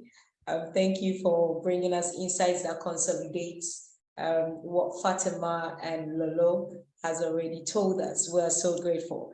Ladies and gentlemen, everyone here, I seriously want to say thank you for still sticking with us till this moment. The moment for questioning has come.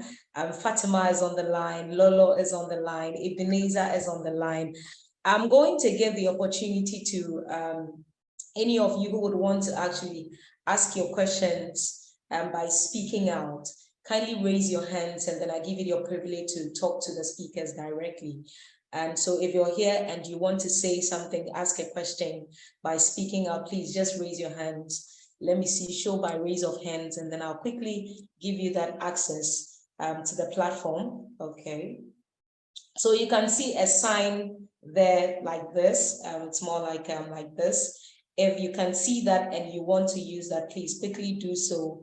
And then let's get talking. Let's get interacting. I would also mention that Lolo has shared with us she shared with us a LinkedIn platform. If you're on LinkedIn, please connect with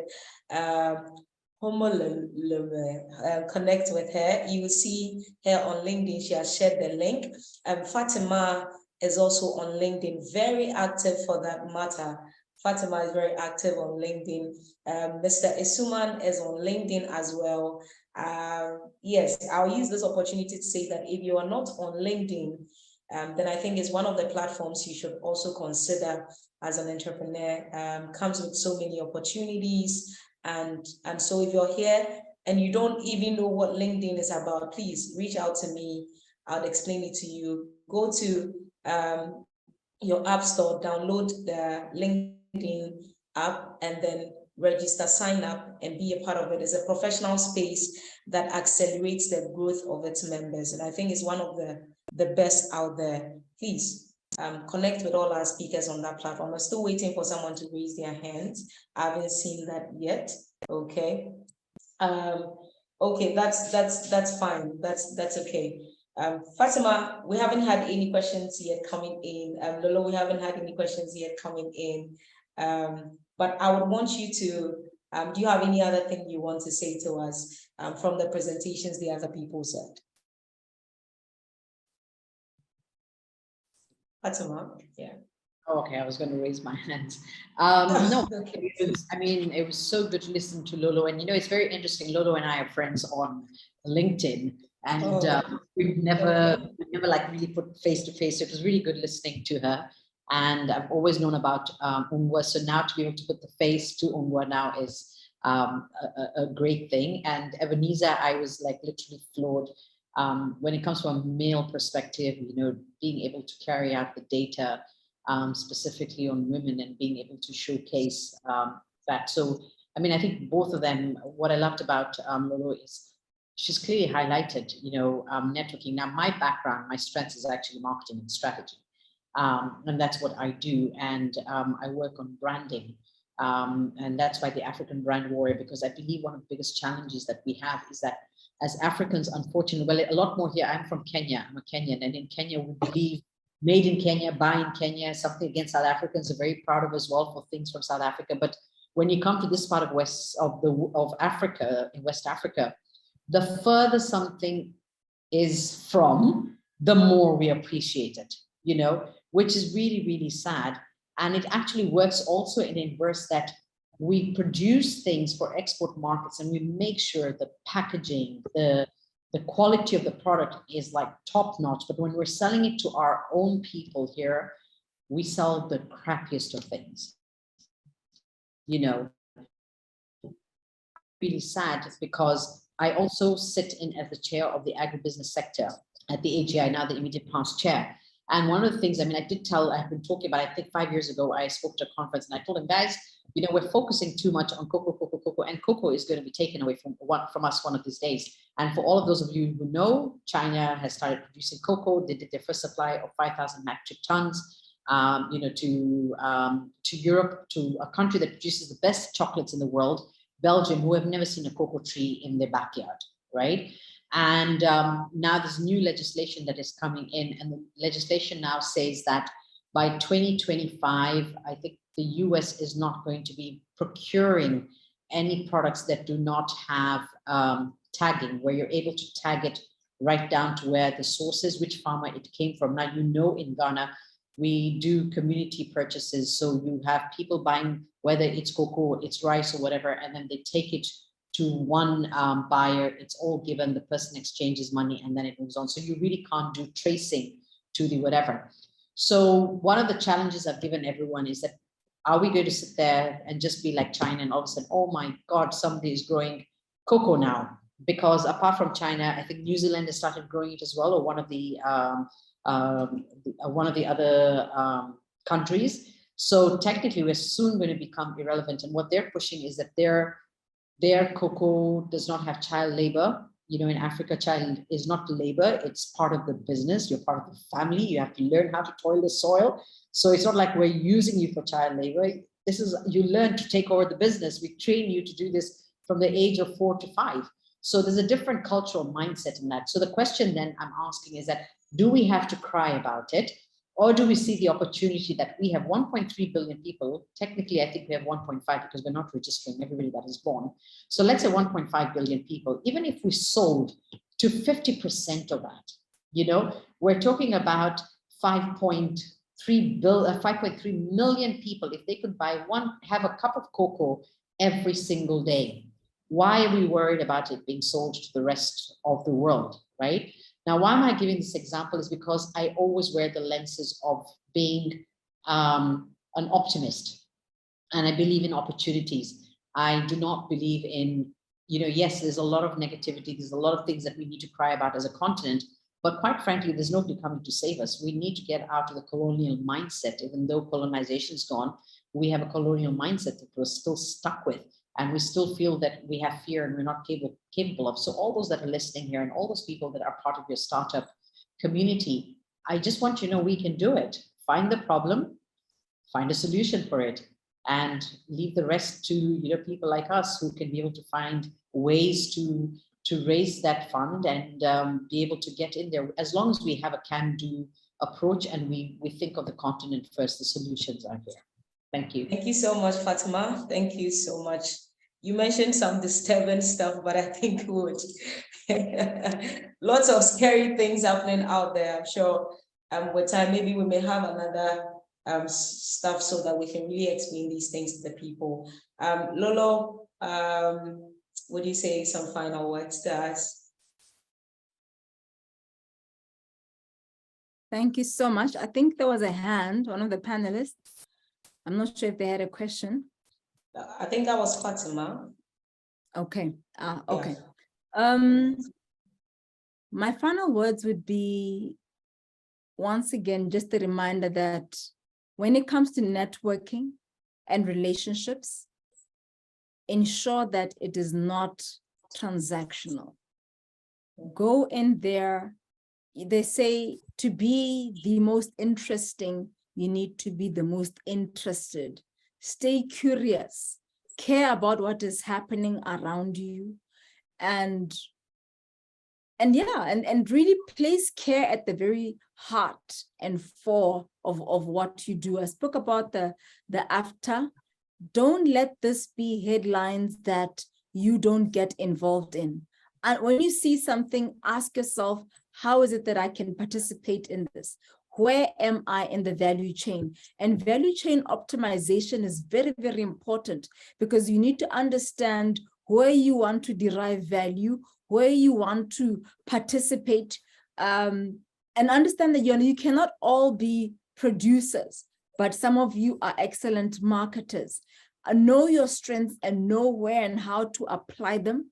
Know what know what difference you bring.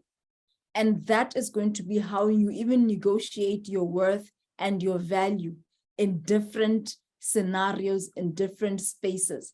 And most of all, maintain authenticity. Social media allows you to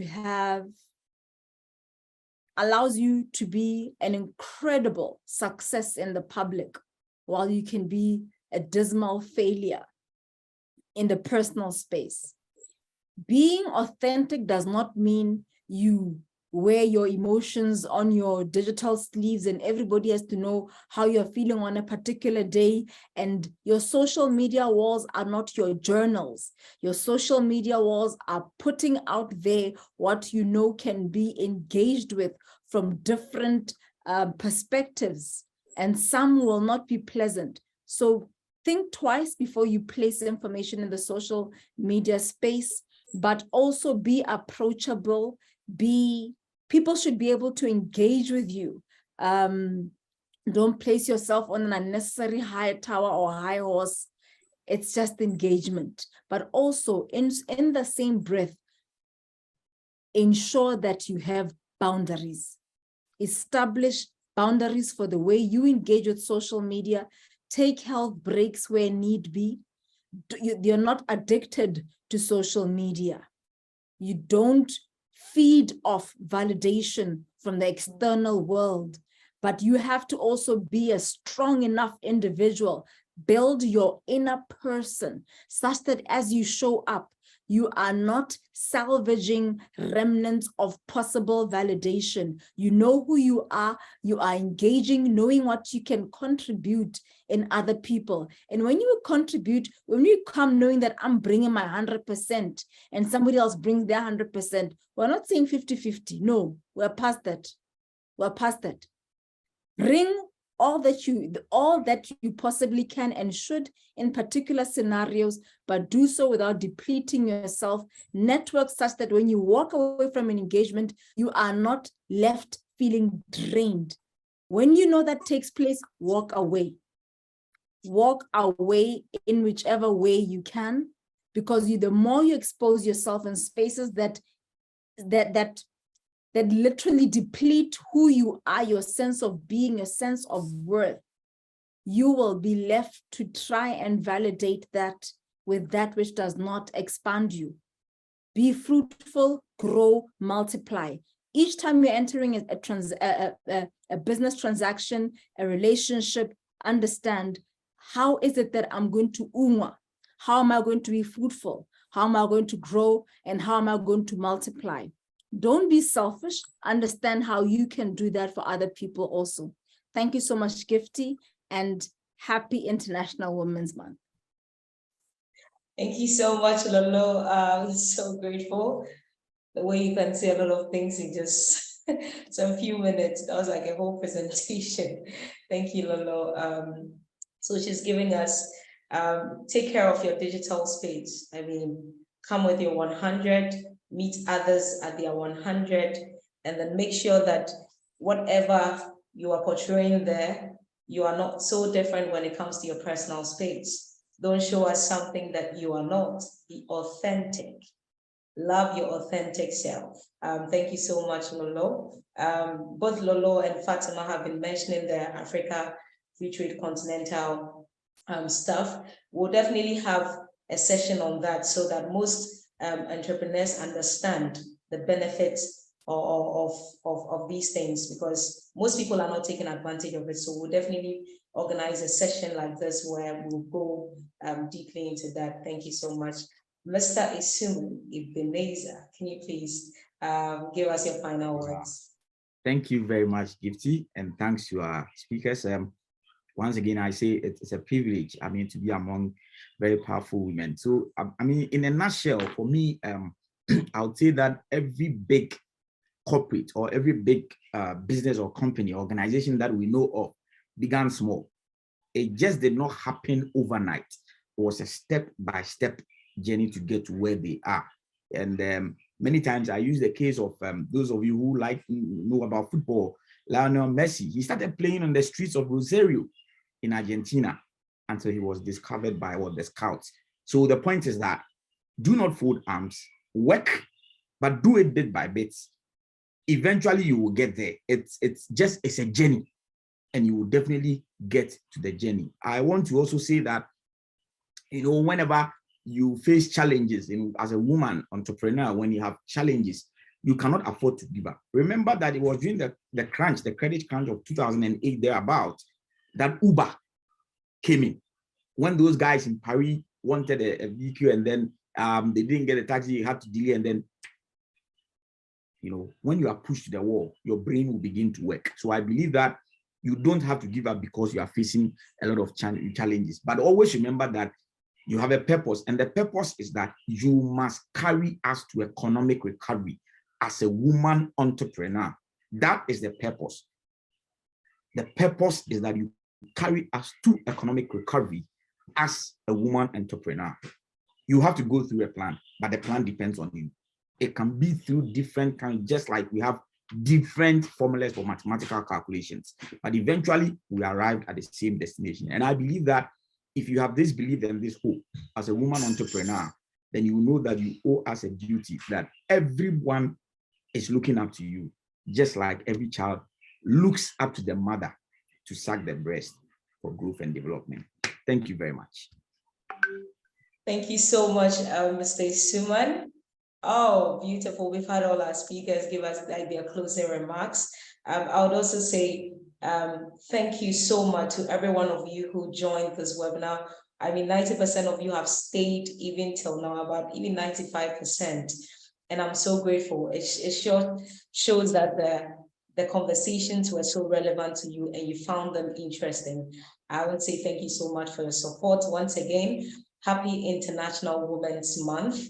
It's not just a day, we are celebrating. Please, if you have a woman entrepreneur close to you, someone you are close to, a female, someone who is doing well in her space, or she's just trying to get things together, please encourage them. We posted a few things on our socials earlier today, and then we mentioned about 5 practical ways you could support and celebrate female entrepreneurs. So number 1, we said you should promote their products and their services on social media. When they post something, like it, comment, I mean, share it if possible. Why not be that support system for them? You could also mentor a female entrepreneur. If you're here and then you are well advanced in your career, you're well advanced in your journey in business, please find a young girl who is just trying to do her best in her space, still trying to figure things out. Be a mentor to that person. We're also saying that you should deliberately and intentionally purchase products and services of female entrepreneurs. If you're out there, please be intentional about this. If you see a young lady doing something, selling something, be intentional about becoming a customer, becoming a client, and then provide or offer constructive criticism where necessary. It's not, it should be in private as well. Don't just, if a female entrepreneur posts something that you don't like, send them a private message, criticize them privately so that they can correct it publicly. Don't go out there and then, unleash all your anger on them. Be soft on them, love them, support their growth. That's exactly what we are saying, because women are competent, women are able, and women are bold. Thank you so much. We love you all. Once again, my name is Gifty Boatima, and